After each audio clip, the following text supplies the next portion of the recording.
First place was Jason Loveall, and second place was Mr. Chris Longshore, and which is no stranger to winning big events and being up there. So, both of those guys punched their ticket to the 2025 National Championship with Bassmaster out of Fort Worth. Still don't know the body of water they're going to throw it on down there. A lot of cool options available to them, but yeah, man, that's going to be, it's the biggest dance in kayak fishing right now, and Bassmaster has that. We were at last year's, and it was quite the event, man. I can only imagine down in Texas. They like to do things big down there, so it should be pretty cool.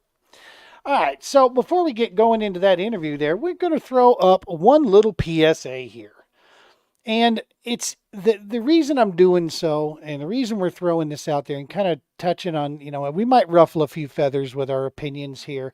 Again, this is just opinion on this stuff, but at the same time, I'm watching a lot of people online that I care about, some vets, some not, just losing their minds over the most simplistic things, man. They are just literally flaming out on a keyboard over some ridiculous stuff. And I want to just throw this out there as a moment to, first and foremost, I'm saying this to everybody who's watching this show recorded live, or who's checking things out, or if you spend any time in social media land of any kind, take a deep breath. For the love of God. My generation, if you look back, when we were at the grocery store, there was the most absurd things, and we saw them for what they were. We looked at them as absurd. Bigfoot spotted, Bigfoot marries an alien, the National Enquirer, Sun Magazine. These type of satire and unvetted news sources, if you will, were all over the place at the newsstands, in the checkout line at the grocery store. And we knew they were hoo-ha. Okay? We knew that. It didn't stop our morbid curiosity from wanting to pick it up and see, that this person claimed they had a baby from Elvis and an alien and, whatever the case may be. But we knew it wasn't reputable. Okay, we knew this information was not vetted. It had not been looked at. In a world where we like to beat up on a lot of things, I'm going to say this, and I mean this with not a disrespectful poke, but this is maybe a wake up for a second moment here. There's a group of people who used to really make fun of another group of people for being easily offended. And folks, I'm going to tell you, for a guy who doesn't have a dog in this fight or a horse in this race, y'all are just as easily offended as they are. It's like we're looking for something these days, and we're looking to social media for it. The best case and example on this, and I can't 100% say this, but I can promise you this, after doing enough research on the road, and then when I got back looking at this, I am further along in down this rabbit hole of understanding the actual situation that's going on than what I was when I first just read the initial article. And the article was about this Algerian boxer. The whole world has been up in arms about how this is a man competing against a woman. We were sure of it. Here's my question to you. Why were you sure of it? Why? How? What information did you do? What information did you research other than look at this individual? And I'll admit, looks like it. Sure does look like it, an initial view. But when you dig into this, I'm not going to get down the entire rabbit hole, but I'm going to tell you this. The people claiming that she failed a test have ties to the Russian mob, and the only time that they got any type of upset about it was after she had beaten the Russian fighter. This organization has been discredited and is no longer, and has not been, because they wouldn't show proof of their test. They claimed something and they wouldn't show where they got the information from. Folks, I don't care what world you live in. I don't care who you pray to. I don't care what, side of the political fence that you hold to dearly and cling to. You can't just say something and make it true, man. You know what I mean? I mean, the same goes for the fishing industry. It goes for anywhere. So that's been your source. But the fact of the matter is, this fighter had been fighting for like 9 years. She's been beaten multiple times. It was never an issue. There's never been proof of this, and neither do these people actually claim to be, something, other than what they are. So at the very least, damn, dude, that's pretty harsh because she probably knows that maybe she's a manly looking, lady. And now the social media world has just gone out and like literally it reminds me of the Salem witch hunts, man. It really does. And for those veterans out there, for those families out there, you don't need this kind of stress in your life. Don't be so quick to jump that stuff and let your inner sides just completely get torn up. For the love of Pete, this is the National Enquirer, this Facebook that you run on. You got to stop looking at it and stop looking to social media for your actual freaking news. You just can't. You just can't. It's entertainment, man, and that's it. And I hope the best mental health well-being to those individuals that I know out there and that I don't know out there. But just, protect yourself from this kind of stuff and scroll on by on some of this, or actually do a little bit of research before you literally tie people to a stake and light a fire underneath their feet, because being a good human being costs you nothing, right? And being willing to look into things. That's the PSA, man. That's what I'm going to throw out there. That's what I'm going to say is do a little bit of research, do a little bit, and protect you and your family's mental health, well-being, and check your sources out there. All right. Cool. We got that out of the way here. That was just on my head. And you know what? We got a platform, so we're going to talk about it. So anyway, we're going to go ahead and put up an interview. I had to get with Jason first thing in the morning again because this guy's a truck driver, like Tyler Cole. Jason Loveall is a truck driver.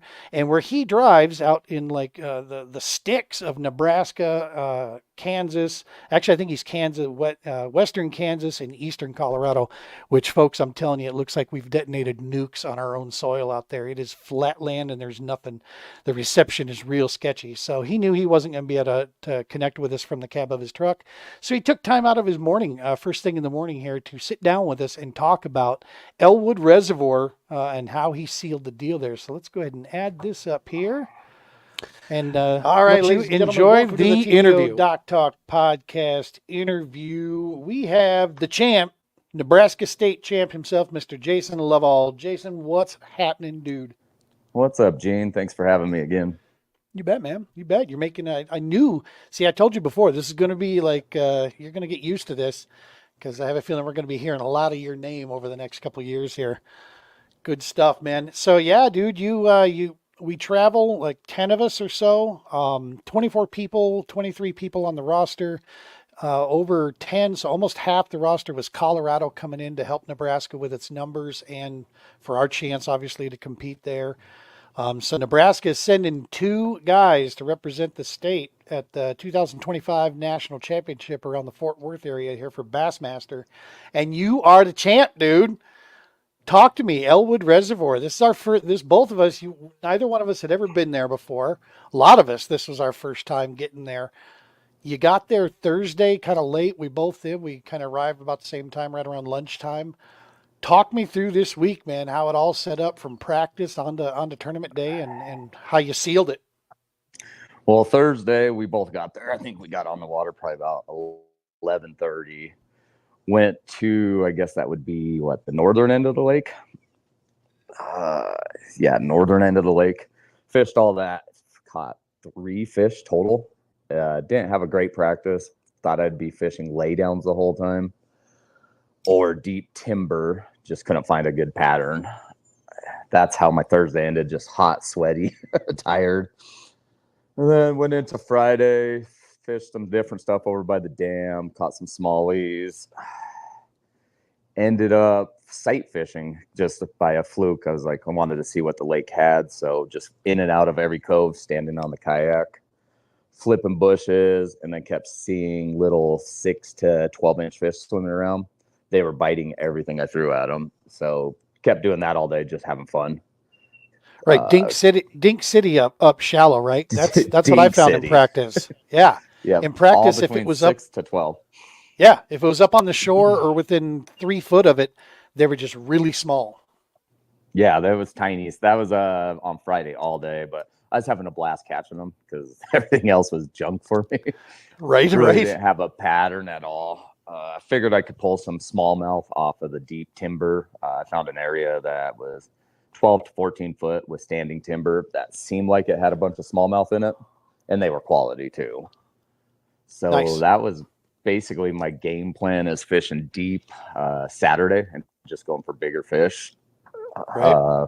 Started the morning out on the north side of the dam on some bushes over there. I had caught a few fish off of during pre-fish, our scene fish, and they were better quality. Missed 2 on a buzz bait first thing Saturday morning. Fished that for about 40 minutes, nothing. Decided to go to the north end again and fish that standing timber. Sat on that for about 30 minutes, caught a 8 to 10 pound catfish off of there. Wow. And then the very next cast got a thump on the same stand-up timber, and that digging.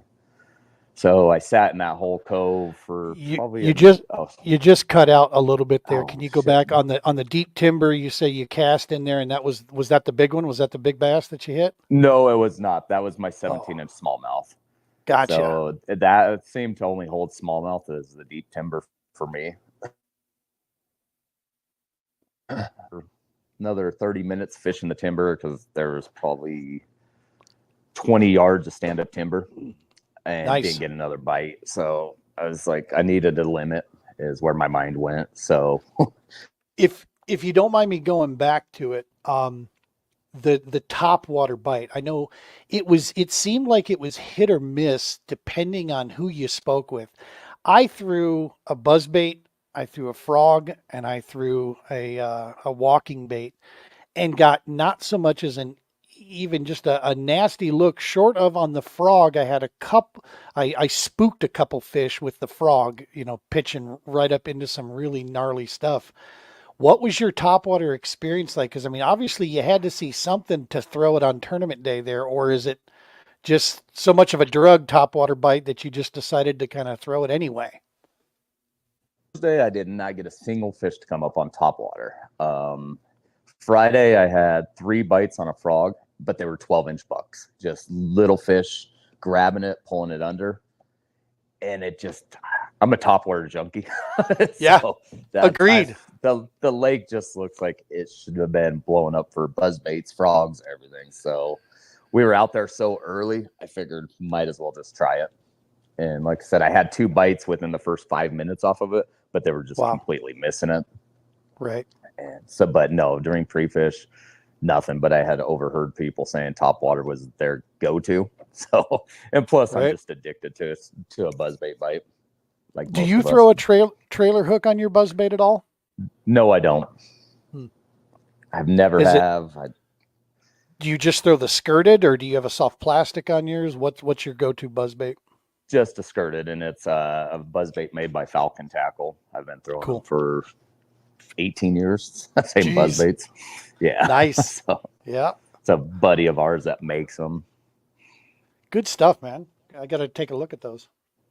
Yeah, I'll give you a bunch. I probably have 30, 40 of them sitting around here. I just picked up some of the Buckeye Lures ones, and I'm actually pretty impressed with a couple of them. They have 2 different versions from Buckeye Lures, and I was taking a peek at some of those. So far, they're all right, but they're still not 100% where I like to see the stuff. I like the profile to be a little bit slimmer. See, and Falcon Tackle makes 2 different ones, and one has a loud clacker, and then one's just a slow gurgle, and I prefer the slow gurgle. Right. It's just, it barely displaces water, but on a calm day, you can just barely hear it coming across the water, and it seems to work really good. That's so cool. Very cool. Well, go ahead, man. Yeah, so then after I caught that smallie and fished the timber for another maybe 30 minutes, I just didn't feel comfortable anymore. So I was like, I'm going to go get my limit and then I'll change, and went across the point to the same side. So it had to be the banks that were steep. Like they were almost like a 90-degree vertical going into the water that had a couple patches of reeds on them. That was where the fish were holding. Wow, that's specific. That was, I mean, you could catch them on the points where the reeds were, but they weren't sitting on standing timber or laydowns coming off the bank. They were always, the bigger ones were on the sloped banks. And so my very first slope bank I pulled up to, there was an 18.5 incher. I went up and he spooked off the water. I was coming in full speed. He spooked kayak around, spot locked it, and fan casted a Nico rig. And I think on my second cast, he took off with it. Wow. And I was like, wow, this is good. So I got a 17 on the boat, 18.5. I was like, this is going to be a good day. So I just decided to run that pattern all day. And I stood on my kayak for a straight 8 hours that day running. And it was full speed down the bank till I found the banks I wanted. And then I'd spook fish off. Same thing. I'd go up about 10 feet, turn around, fan cast an eco rig. Sometimes it'd be the first cast, sometimes it'd be the fifth cast. But I told myself I was doing 5 casts and then I was moving to the next fish. Wasn't going to waste time because what I noticed, the fish were going out about 10 feet, turning around, and they wanted to come back to shore for some reason. So they'd stay in that general area. And if they seen anything fall, they'd eat it. Wow. Yeah. So very cool, man. You know, I caught a bunch of spots. Oh, go ahead. Sorry, Gene. I was just going to say a testament to the unlimited, man, standing on that kayak for 8 freaking hours all day long. Hashtag unlimit yourself, right? You know, Dude, that thing was go ahead. Yeah, that platform it was so does it. so stable and so much room up front. I had 2 of my rods up front. I had my tube jig like normal, and then the Nico rig. And it was just basically covering water. I went through, I guess it'd be the northwest cove with all those cuts. I went through every single cut on that lake. And I also learned partway through the day, about 3/4 way back in every cut, the grass turned brown like it was dead. Yep. And I wouldn't go past that point. Even though it looked really fishy, I just stopped about maybe a half to 2/3 of the way back and cut across the cove and worked up the other side. Wow. And I probably... And then I've hit another bank. So I had a 19, or well, the 18.5, the 17. I got a couple 16s. And then, so I was at 4 fish and got back on another slope bank where the day before I had caught a bunch of spots and I seen a big fish take off. I thought it was a carp. Did the same thing, fan casted it, finally hooked it. I was like, oh crap, I got a catfish. Because it was just digging and digging. And I could not see it, pulled it up, finally got it to flash, and it was my 19.5-inch largie. Big bass honors for the day. Kaboom. Yes. That's awesome, those man. fish fight so hard in that lake. They do. I noticed that as well. I got like a 17, and I thought for sure I had a wiper or something on there. In practice, I'm like, my gosh, he just will not quit, and he just keeps digging under the yak. You know, it's like these guys, they have a special kind of angry about them. Yeah, it seemed like everything over 17, you could almost thought you had a catfish or a wiper every time. Right. I did hit a Nebraska kitty fish on a drop shot of all things. Just I threw it out there, and I knew immediately because the moment the drop shot hit, it dropped. As soon as it hit the bottom, because I was in about, I don't know, 9-10 foot of water. As soon as it hit the bottom, boom, the line took off. And the last time I remember seeing my line take off that fast was another cat at Wilson, which was a monster cat. And so, yeah, I had to ease up because I didn't want to destroy this drop shot rig because it was the only one I carried with me. By the time I got done, the hook was straightened out. This monster had just, tore my gear apart. So it's like, yeah. But they are fun to catch, there's no doubt. They're a blast, but they also tear your equipment up. They're mean. They're one of the most ferocious predators in the water, just kind of unsung, but they are aggressive. I definitely don't like pulling them into the yak either. They're gross. Right. They leave that slime all up and down your line, all through your kayak. Tons of fun. Well, dude, we, in practice leading up, you and I, we roomed together this event, and we talked about it, that, it was pretty much, we got to go for broke on this thing. And at 17 and above, that puts you around that 85 mark. And we knew that 85 was going to kind of be that golden number. I mean, based on history, that was pretty much the range. So if you could get in that range, then you had a shot at, doing something there. And if you couldn't, pretty much it's just you're gonna, be one of the, the guys way down that, you're never going to even remember where you finished type thing. So it was when I looked up the one time I looked at the scoreboard during the day, I looked at it one time all day. And the one time I looked at the standings there, you were already at 87. And I'm sitting there fist pumping by myself. People probably thought I was a special guy out on the water. I'm just like, hell yeah, brother, go get him. And I'm back there, still looking for that bite that was there before. And of course, I couldn't get it to fire this day. But yeah, man, it was super cool watching that. But that 19, was that the big cull that bumped you up higher, That or? was my fifth fish, was the Oh, so it 19 was and your a half, fifth, that fifth fish. And that put me, I think, at 87 and a quarter. And I right? had a good feeling about it. And then I did look at the board right before it went off. And I think there was someone at 85 and a half. And so I started getting a little nervous then. Right. So then Dude, when you got names like Chris Longshore and, Andy Moore coming up behind you, I mean, these dudes, have won at the national level all the way through. I mean, they know what they're doing. So yeah, you got to be like, I got those guys in my rearview mirror. I mean, was there any kind of pressure hitting on you on that? it was I was nervous as hell all day. So, and that's when I couldn't decide. So I started getting into smaller fish. I was like, what do I do the rest of the day? So I didn't want to beat the same banks up because I just figured it would be the same fish over and over. So I went out to Main Lake and worked my way back to the boat ramp. And I seen probably 6 fish over 5 pounds, but those ones would not go. They were just sitting in the top of standing timber. And Wow. you'd flip everything at them and they just swim off like they're on a daily stroll somewhere.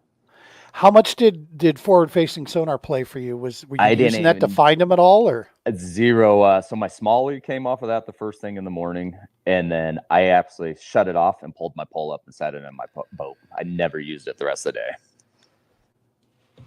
So it was just pure true sight fishing. That's all it was. It was kind of, I got lucky and found something on Friday, but I thought it was going to be small fish. I think I told you I could get a limit, but I thought it'd be really small. And for some reason, I don't know if it was because that storm front was sitting out there in the morning. It brought the bigger fish up, and the little fish were not there in the morning. So I don't know what it changed. Or when I hit it Friday, it was about noon. So it might have been all the little ones up.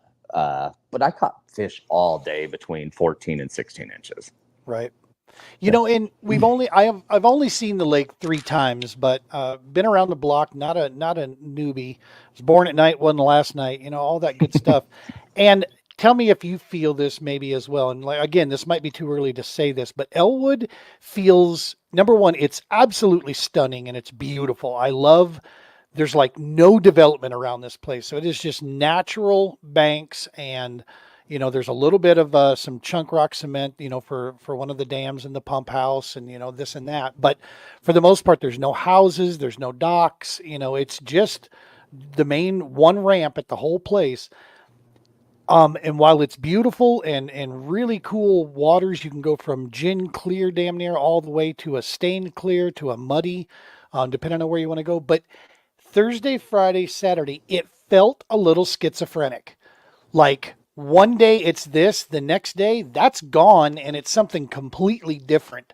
A couple locals told us the same thing that this place can be on one day and off the next. What's your gut tell you about Elwood Reservoir so far? First of all, I love the lake. Every place we went into looked like you could catch a 5-pound fish any cast.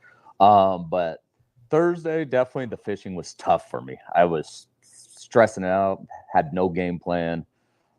Friday it was a little better, but smaller fish. But I could see that lake just turning on and shutting off. No matter where you're at on the lake, I think fish is different. Thursday, everywhere I went in had bait fish. I think they were called Elroy. You were saying, if I'm saying that right, alewives. And Alewife. Oh, there you go. Okay. Thursday they were everywhere. Friday I did not see a single bait ball except in one cove. And then like Saturday, nothing I fished had bait fish because I was up in 6 inches of water most of the day. Oh, wow. Yeah, alewifes, Alewife. Okay. Two I thought great it was things. Elroy. Yeah, I named one Elroy. I mean, that's cool, right? But that lake is freaking awesome. I loved how you wouldn't see any bank fishermen except on that one point because Yep. there's no access for anyone. Right. Yeah, it certainly plays well. It's big enough. It's actually if you go up to the main lake center and then break west, there's a whole complete different size, same size as what you're looking at on the east, all the way to the west. Huge body of water that would allow a field of easily 50, 60 anglers to spread out. The hardest part is that shotgun start, right? Is getting launched in the morning. That was kind of tricky, a little bit of congestion going on there for sure. But It definitely was. It wasn't bad though. Everyone did a good job. I mean, no one was on top of each other. Everyone got in and out of the way quick, so it wasn't that bad. I got there super early too. I was only probably the fourth one in the water. gotcha. But yeah, that shotgun start was interesting. I did like launching in the dark. It was kind of cool. So Yeah, the drone footage that Brian Johnson got for us there at Nebraska Bass, he got some drone footage of our takeoff. I can actually see because I looked behind and my stern light, I can tell the batteries are starting to get down. It's not super bright right now, but my front nav lights are super bright. So it's like I could see that, I was like, oh, there's that goofy ass boat right there. Because I was like one of three guys going south. Everybody else went north, up there. seeing like you said, the way the lake lays out, sorry. No, you're good. Probably seen 4 kayaks all day till the end. So I went back to the boat ramp area because that's where I did my last call. Was in the third cove on the boat ramp, and that was at 1:35, I think. Nice. Very yeah, cool. And that was a 17.5. And then the only fish I missed all day. Oh, and it looks like we lost Jason there. Hang tight and we'll see if he jumps back in. A little bit of connection issue there. We'll give him a couple seconds here to connect back up. We're talking to the Nebraska State Champ, Mr. Jason Loveall. We want to give a big shout out to Brian at Nebraska Bass for hosting a great event, to all the Nebraska anglers, all the Colorado anglers that made this trip. It was a fantastic event. Really cool seeing just some great names in the industry with, of course, Mr. Andy Moore, who took third. Congrats to Chris Longshore for punching his ticket for second place and punching his ticket in there to go down to the national championship. And of course, we had names like I said. Andy Moore is one of the OGs of our sport. Marty Hughes was there. Brady Stores. Just Tyler Alexander. I mean, just a list of anglers, that were able to make it there. Here's Jason. We'll get him back here. There you are, brother. Okay. Sorry about that. That's all right. So yeah, I was just giving a little shout outs to everybody involved. It was cool seeing these anglers. Dude, you went up against a field, man. I mean, you had to earn this one. You got Marty Hughes in there, Chris Longshore, Tyler Alexander, Brady Stores. Of course, the Colorado hooks that were coming in were no slouches. Save a couple of us donors in the back of the field here. But but yeah, man, it's got to feel good to pick that off because there were a decent amount out of 20 some odd anglers. I think 11 limits caught, a couple guys with 4 fish, and then the rest of us. But it was it's definitely got to be a win that's got to feel good. And now you're going to Texas, brother. You're going to the biggest event in kayak fishing that we have, which is the Bassmaster National Championship. You're going to fish this thing at some lake, we don't know where yet, down in Fort Worth, Texas. What's that feel like? I am super excited. I don't even know how to take it all in yet. I can't wait for the lake. This was a goal of mine this year. I missed it by 1 spot at the Horsetooth, Wyoming one. I missed it by 2 spots last year at Horsetooth. So this was definitely a goal of mine. I didn't know it would happen at this lake. I was hoping Pueblo, but yeah, I'm ecstatic. After listening to Chin and all those guys talk about it, I can't wait. Yeah, man, it was. We had a chance to be down there in the media pass. I'll be there again, one way or another, on the media tip. We're gonna put in for that early. This time we'll have a little bit better. We'll have a dedicated audio camera guy coming with us for this event. But yeah, I'm hoping also to find a way. Now I've got one last event that I can qualify myself in, and that's the Pueblo deal. But yeah, it's the Bassmaster Classic of all things. I mean, the Super Bowl of our sport, that has risen to the top. It's used to be the big, then it was kind of debated. Now it's back to being probably the biggest stage that there is. But that national championship, no doubt about it, is 100% for kayaks. That's cool that you're going to be able to have a chance at sharing that stage, dude, and just being around there. But I like the way any Texas lake sets up for your style of fishing, dude. I think you're going to just, you go down there and just do what you do. I think you're going to have a blast down there. And regardless of what lake they put you on, the only difference is you got a shot at double digits when you're down there. See, and I've only fished Texas once in my life, and that was Meredith Reservoir. And so I don't know how it even sets up on any of the lakes down there. So right. I'm excited regardless. So I'll just fish to my strengths, and hopefully I can figure something out. Hell yeah. Hell yeah. Listen, brother, going to go ahead and let you go here, let you get to work and do all that stuff. Really appreciate you again. There it is. There's that. Hell yeah. I should have asked for that. What is wrong with me? I also want to say thank you to Brian Johnson for setting that whole thing up, especially since he didn't fish or anything. A lot of work goes into that. I appreciate it. Hell yeah. Hell yeah, man. Everybody that had a hand in that and the whole setup, I'm looking forward to. They'll make the announcement for next year's event based on after all other schedules come out. They try not to conflict with anybody. So let's hope they keep it somewhat, in the center of the state again.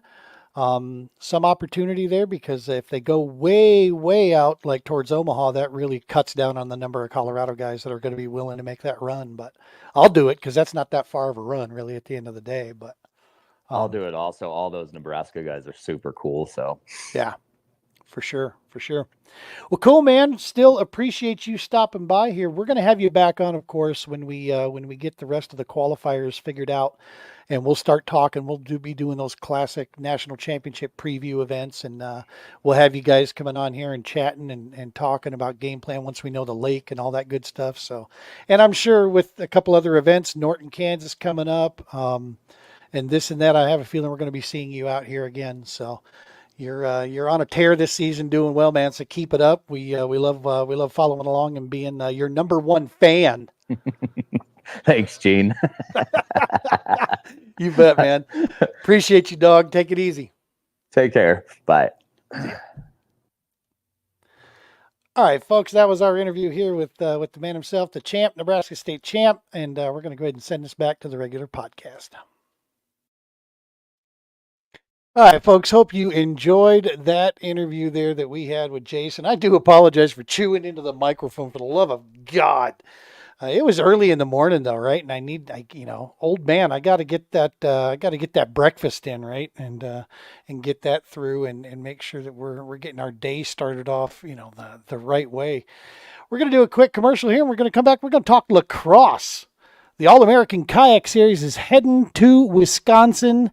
Bucket list destination. If you've never fished these waters, go get signed up now. You'll thank me later. Matter of fact, if you're on the fence right now, if you're watching this, you're on the fence, you're watching this later and you're on the fence, and you decide to go fish this, I'll buy you a beer, right? I mean, it's that simple.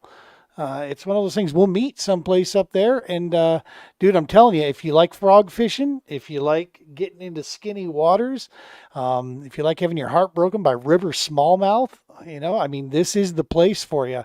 Greens, browns, you name it. How do you want to fish? One of those pools has it covered. So we'll come back. We'll talk that. Let's do this quick commercial break here. Looking at the TPO, finding ways that you two can help support the organization and keep us trucking.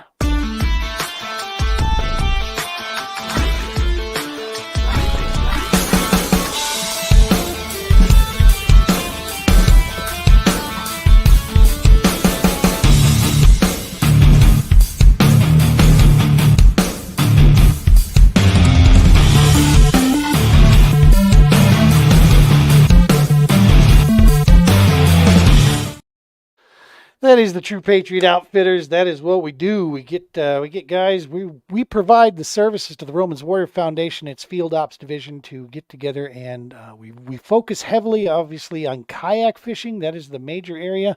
and doing our best. We create bonds with this, try to create these friendships, and see if we can get people hooked on something we love doing out there, and introduce them to this super cool world of kayak fishing and chasing around. Here in Colorado, it is a quite the challenge. I'll tell you that right now.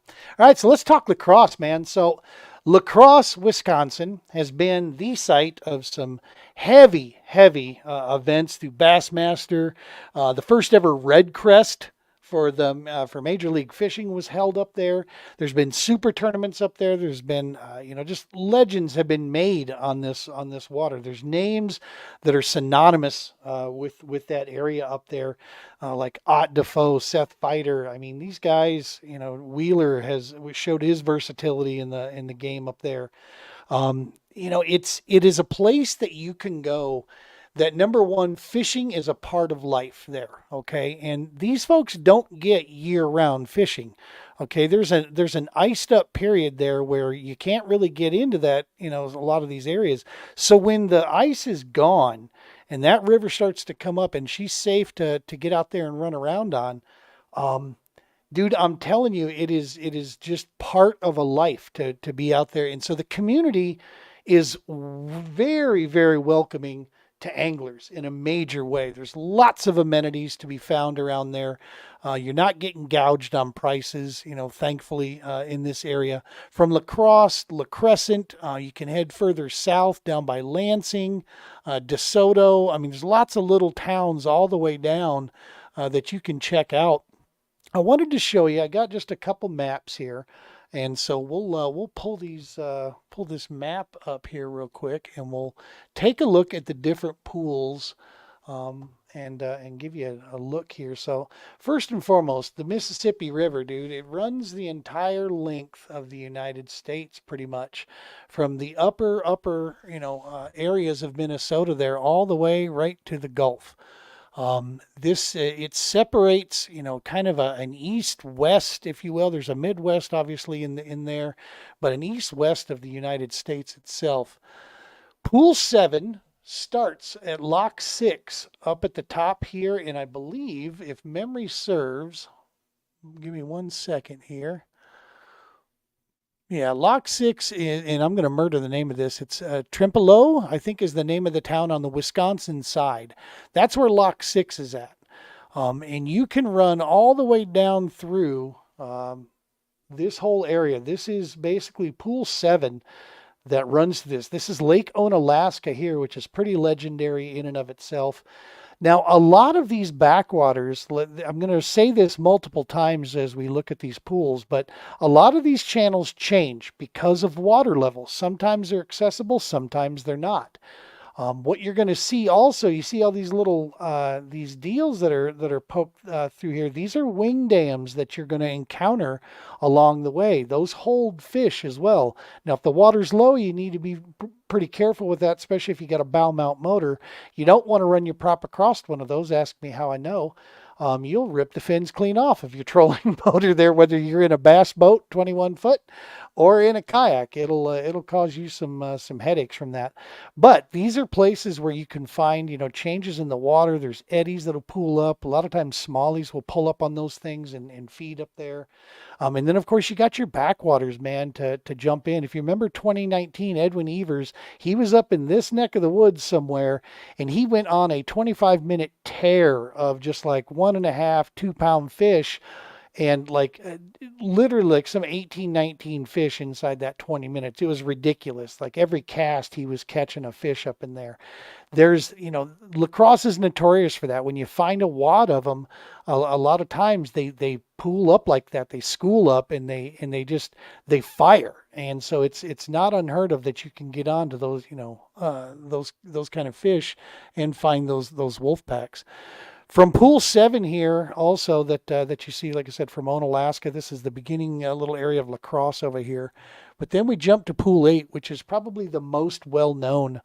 This is right in LaCrosse itself. This Pool 8 from 7 all the way down to Pool 9, or Lock 9, if you will. And that lock there, if memory serves, that's Genoa, I believe. Yes, that's Lock Dam 8 is what that is. And that's at Genoa, Wisconsin down there.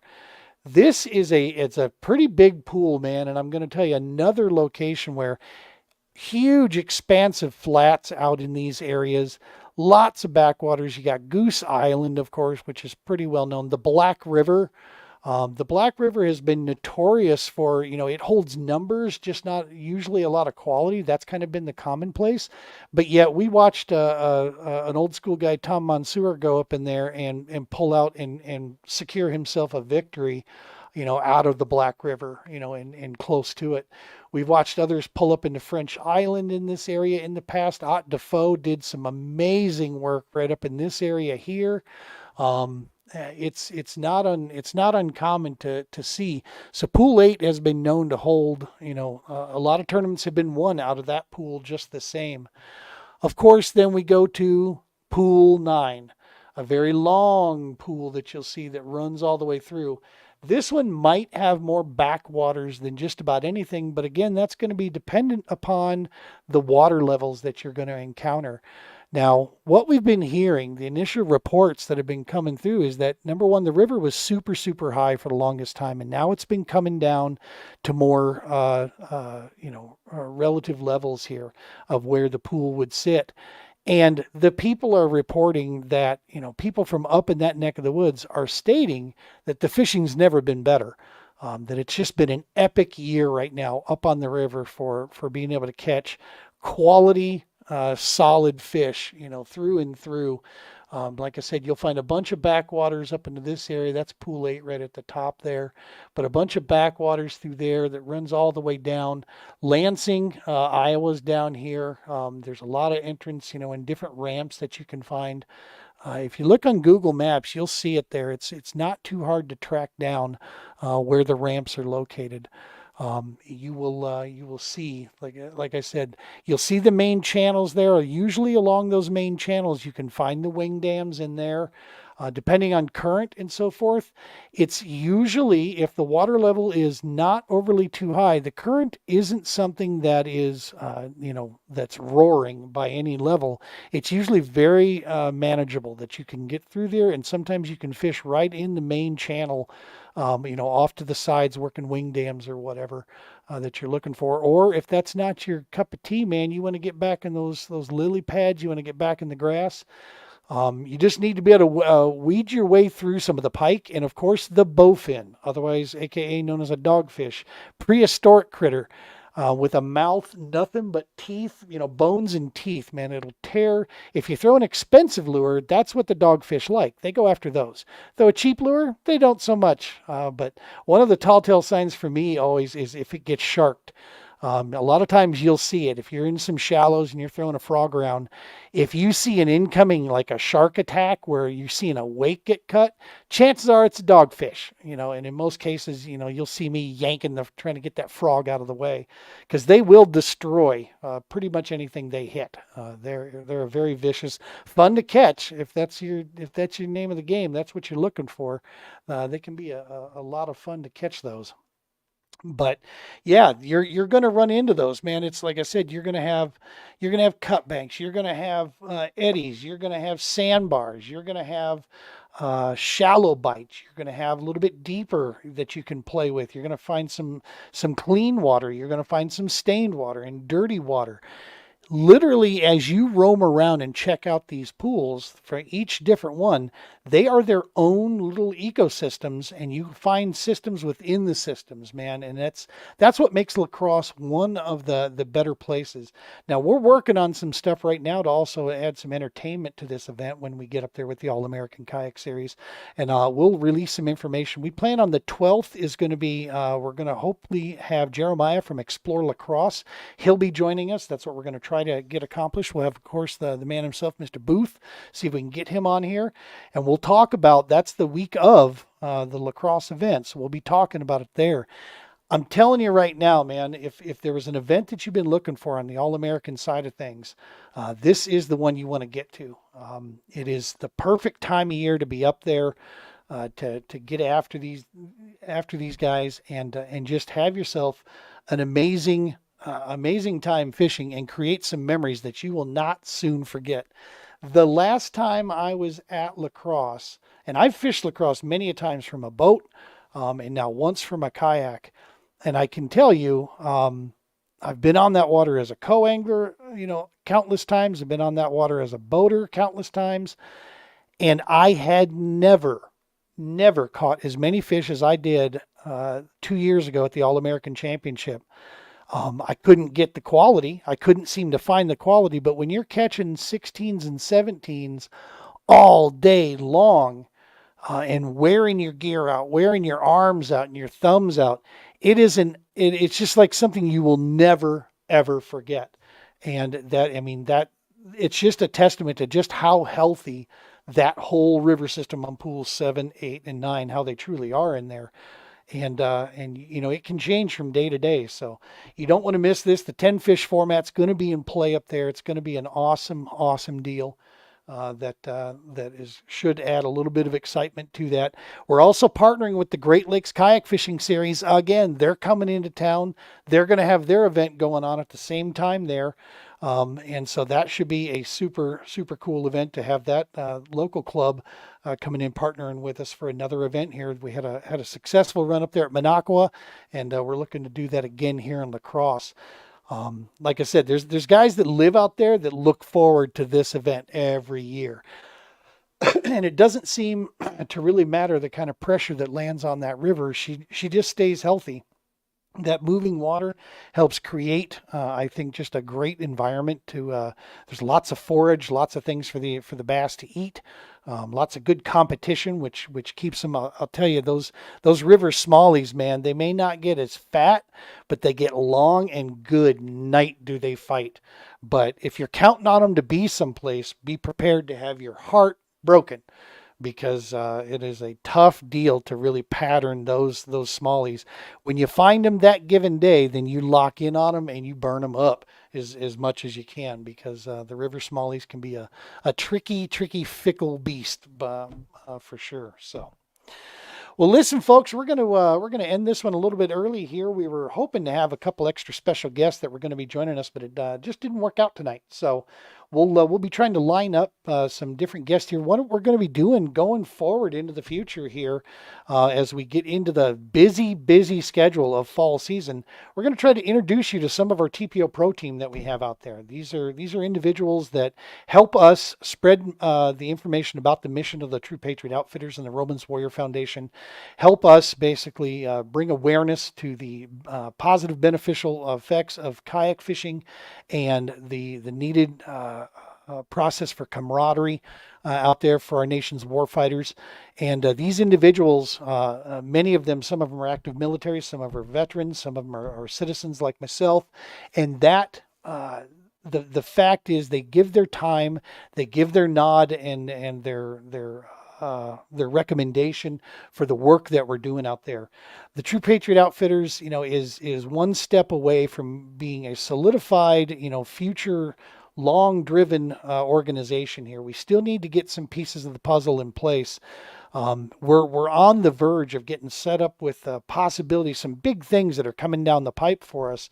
And we want to make sure we have our feet firmly on the ground and our concrete foundation in place there. So if you know of organizations out there that are looking to try to get behind an organization and really help provide the foundation for us out there, with donations and other support measures that they could be looking at, please definitely send them our way. We would love to chat with them, explain to them, show them what we do. If they're anywhere near our area here, we got a couple big events.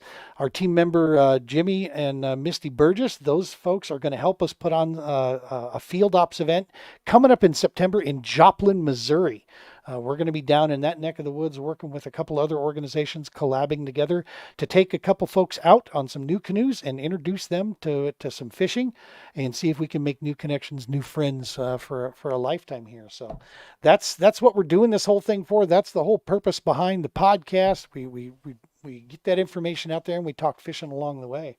But if you've got suggestions, like I said, with that, any thoughts on those areas, please let us know. We're always wide open. If you know a veteran-owned small business that's out there, let us know about it. We'd love to have you on the show, man, and chat with you and explore the business. We've opened a lot of doors that way right there.